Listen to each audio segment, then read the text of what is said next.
तो तख्तापलट के बाद ही हिंदुओं पर और अल्पसंख्यकों पर हमले लगातार जारी हैं और हिंदुओं के मंदिरों को भी निशाना बनाया जा रहा है। तमाम वो तस्वीरें सामने आ चुकी हैं जहां कट्टरपंथी अपनी जो कोशिश है उससे बाज नहीं आ रहे हैं। कई वारदातों को अंजाम अब तक दिया जा चुका है। एक रिपोर्ट आपको दिखाते हैं।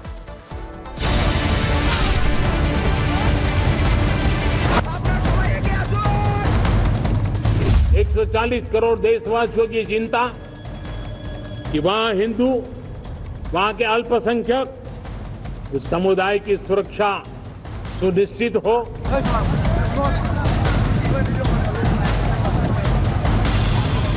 जब विभाजन हुआ तब बांग्लादेश में 27% हिंदू था। 27%, आज 9%। कहां गया?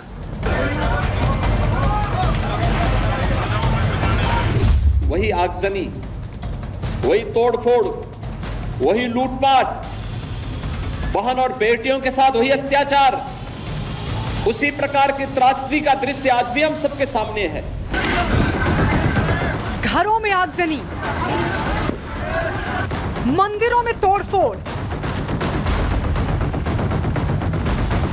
दुकानों में लूटपाट। बांग्लादेश में अंतरिम सरकार बनने के बाद भी जारी हिंसा का असर सबसे ज्यादा हिंदू अल्पसंख्यकों पर हो रहा है। पूरे बांग्लादेश से हिंदुओं पर हमले और हत्याओं की तस्वीरें सामने आ रही हैं। कट्टरपंथी ताकतें चुन चुन कर हिंदू परिवारों को निशाना बना रही हैं। हिंदू महिलाओं को अगवा कर बर्बरता की जा रही है, जिसके बाद बांग्लादेश में मौजूद हिंदुओं के हालात पर भारत में भी चिंता जाहिर की जा रही है। खुद प्रधानमंत्री मोदी बांग्लादेश में हिंदुओं की सुरक्षा सुनिश्चित करने की बात कह चुके हैं। बांग्लादेश में जो कुछ भी हुआ है उसको लेकर पड़ोसी देश के नाते चिंता होना, मैं इसको समझ सकता हूं। मैं आशा करता हूं कि वहां पर हालात जल्द ही सामान्य होंगे। 140 करोड़ देशवासियों की चिंता कि वहां हिंदू, वहां के अल्पसंख्यक, उस समुदाय की सुरक्षा सुनिश्चित हो। हिंसा के साथ बांग्लादेश में कम होती हिंदू आबादी को लेकर भी भारत में चिंता है। खुद गृह मंत्री अमित शाह बांग्लादेश में हो रहे धर्म परिवर्तन पर सवाल खड़ा कर चुके हैं। जब विभाजन हुआ तब बांग्लादेश में 27% हिंदू था। 27%, आज 9% है। कहां गया? जबरन धर्म परिवर्तन कराया गया है। 27% हिंदू था। या तो वो यहां आए, शरण में आए, या धर्म परिवर्तन कर। क्या उनको अपनी इच्छा के अनुसार अपने धर्मों में जीने का अधिकार नहीं है क्या? यूपी के सीएम योगी आदित्यनाथ भी बांग्लादेश में हिंदुओं पर हो रहे अत्याचार पर कह चुके हैं कि जो 1947 में हुआ वही आज देखने को मिल रहा है, लेकिन दुनिया का मुंह सिला हुआ है। उस समय 10 लाख हिंदू एक साथ काटे गए थे। हिंदू, सिख, सभी थे, एक साथ काटे गए थे। और आज भी वही आगजनी, वही तोड़फोड़, वही लूटपाट, बहन और बेटियों के साथ वही अत्याचार, उसी प्रकार की त्रासदी का दृश्य आज भी हम सबके सामने है। 1.5 करोड़ हिंदू किस तरीके से बांग्लादेश के अंदर आज चिल्ला चिल्ला करके अपने आप को, अपनी अस्मिता को बचाने के लिए गुहार लगा रहे हैं और दुनिया के मुंह सिले हुए हैं। इतना ही नहीं, बांग्लादेश में मंदिरों में हो रही लूटपाट और तोड़फोड़ को लेकर भारत के संत समाज में भी आक्रोश है। हिंदू परिवारों पर किए जा रहे जुल्म के खिलाफ कठोर कार्रवाई की मांग की जा रही है। बांग्लादेश में हिंदुओं पर भारी अत्याचार हो रहे हैं। वहाँ हिंदुओं के घर उजाड़ दिए गए, उनके घरों में आग लगा दी गई। मानवाधिकार संगठनों को आगे आना चाहिए। संयुक्त राष्ट्र संघ, मानवाधिकार परिषद और संयुक्त राष्ट्र संघ से मैं अपील करता हूं कि वो हिंदुओं की रक्षा के लिए, उनके अधिकारों के रक्षण के लिए एक स्वर पैदा करें।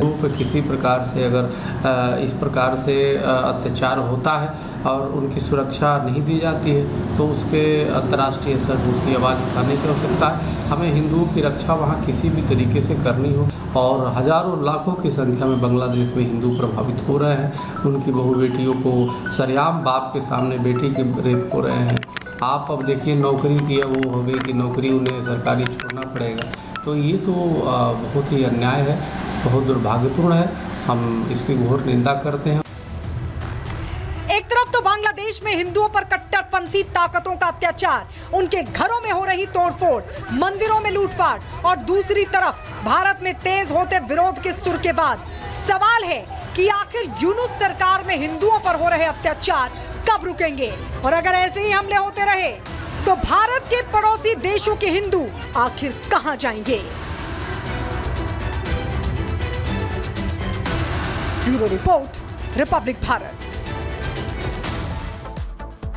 देखिए, कट्टरपंथी हावी है और यूनुस सरकार एकदम लाचार दिख रही है, लेकिन ये समझना जरूरी है कि कैसे बांग्लादेशी हिंदुओं पर अत्याचार हो रहा है। हिंदुओं की हत्या कर दी जा रही है, मंदिरों में तोड़फोड़ की जा रही ताकि भावनाओं को ठेस पहुंचाई जा सके, घरों में आगजनी की जा रही ताकि डर और दहशत का माहौल बनाया जा सके, दुकानों में लूटपाट की जा रही ताकि लोगों के पास एक रोजगार का संकट आ जाए।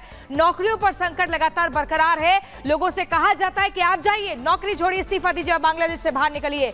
महिलाओं के साथ छेड़खानी होती है, उनको परेशान किया जाता है, उनको टॉर्चर किया जाता है। आखिर यूनुस सरकार इन कट्टरपंथियों के आगे लाचार क्यों है? इन पर रोक क्यों नहीं लगाई जा रही? क्यों लगातार हिंदुओं के साथ बर्बरता बढ़ती जा रही है? उनको क्यों सताया जा रहा है? उनको क्यों प्रताड़ित किया जा रहा है? क्यों घरों में आग लगाई जा रही है? क्यों मंदिर में तोड़फोड़ की जा रही है? हिंदुओं की हत्याएं की जा रही है? कोई कानून का खौफ नहीं, एकदम बेखौफ होकर सीधे तौर पर सिर्फ हिंदुओं को टारगेट किया जा रहा है। नौकरी पे संकट, सेहत पे संकट, इंसान की जिंदगी पर संकट। आखिर इस सब पर रोक कब लगेगी, ये बड़ा सवाल है।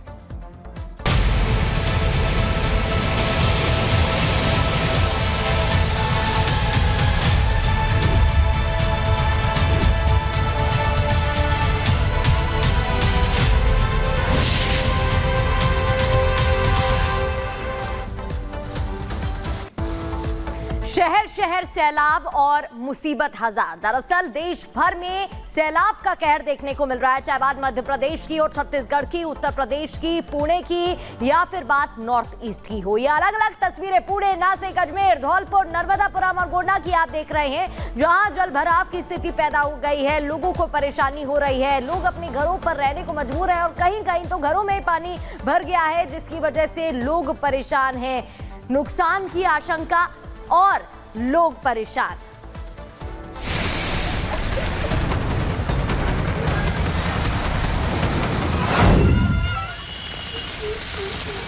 कुदरत का कहर, पानी में डूबे घर,